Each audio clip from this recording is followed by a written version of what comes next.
Hello, welcome back to the Book Nook. For those of you who might be here for the first time, I'm Valerie. This is the Nook.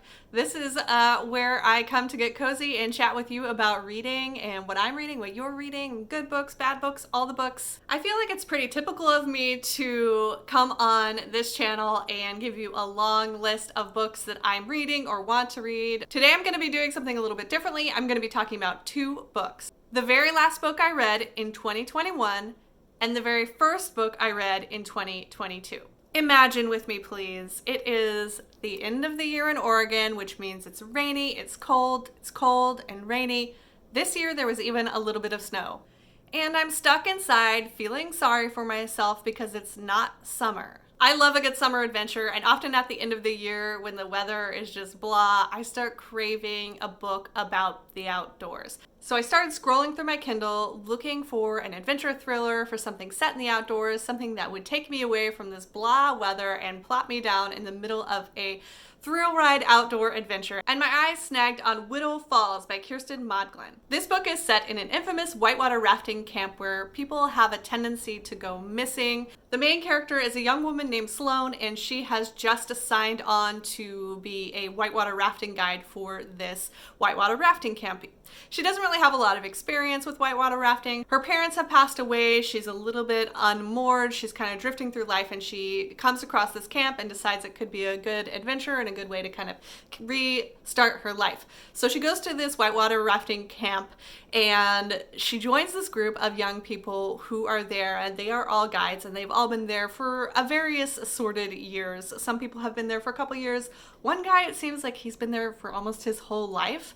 So we have this setup of a whitewater rafting camp, these young people acting as guides, and they're taking these people down the river. So from the beginning, it's obvious that Sloan has a lot to learn about how to guide a whitewater rafting, but also about the dynamics of this group at this camp who have been together for a while. This book started out with a lot of things I really love. You've got the outdoor adventure aspect. You have a new person coming into a group that already has its own dynamics.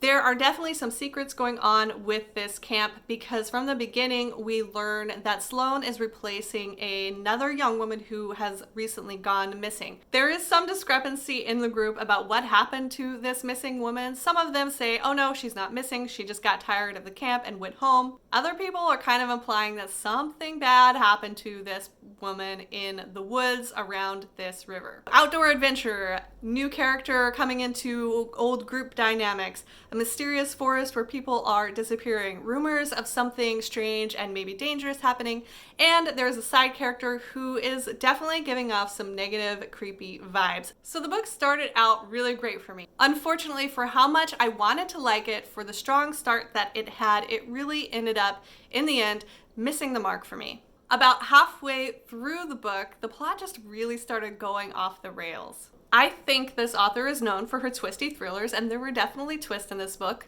Some were better than others, some were more believable than others. But a lot of them, to me, felt underdeveloped. The twist just, instead of feeling organic to the plot, just kind of felt thrown in there for the sake of a twist.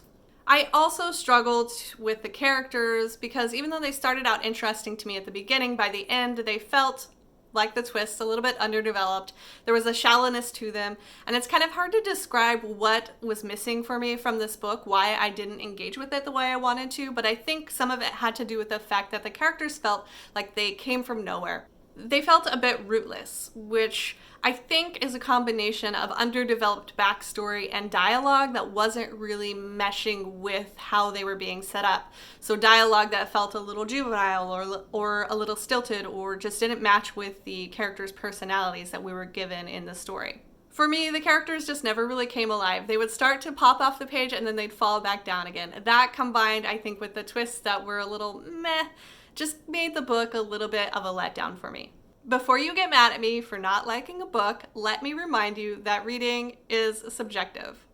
Just because I didn't like this book doesn't mean that you won't like it. Actually, there are a lot of people who left a lot of glowing reviews for Whittle Falls, so I might be the odd duck out here, and if this book sounds like one that is interesting to you, then you should definitely read it, and then come back here and tell me why I'm wrong.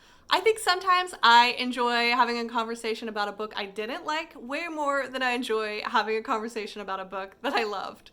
And I think too that you can enjoy a book while you're reading it and in the end not love it, but you still had a good time reading it. But then like as you're thinking about it or describing it to people or trying to review it or trying to kind of bring your thoughts together about the book, you kind of think, yeah, that wasn't very good. But in the moment, as you're reading it, you might be enjoying it. I think that's what happened with Widow Falls. I finished this book. If I'm really hating a book, I won't finish it. If a book is not really connecting with me, I will put it down and move on to the next one. Life is too short and there are too many books to read.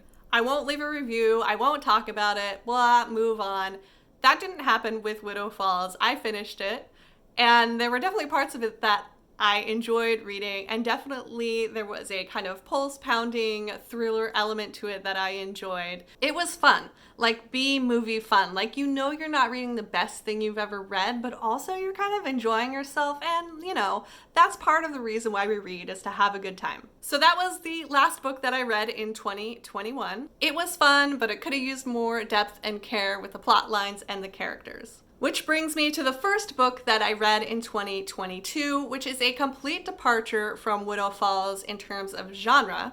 The first book I read in 2022 was This Is How You Lose the Time War by Amal El Motar and Max Gladstone. For such a short book, there is a lot going on. There is a lot of story packed into these 200 pages. This is a book about, well, it's about a time war. Your guess is as good as mine as to what that is. Basically, there are two factions. You have the Agency and the Garden, and both of these factions are in a war, and they move through time and space, and they're going back in time to change events in the past to kind of move the arc of history in the direction that they wish it to go. So the Agency is trying to move the arc of history in the Agency's favor, and Garden is trying to move the arc of history in Garden's favor. So you have those two entities warring against each other, and then within that you have agents, and in this case the agents that we are focusing on are red and blue. Red works for the Agency, blue works for Garden, and these two agents have been scuffling and fighting, and their paths have been crossing for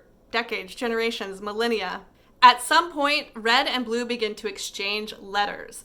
And at first, it begins as kind of a taunting, you know, you can't catch me, try and find me. But then it turns into something far more interesting. They begin to see similarities. They begin to connect. They begin to find friendship. They begin to fall in love.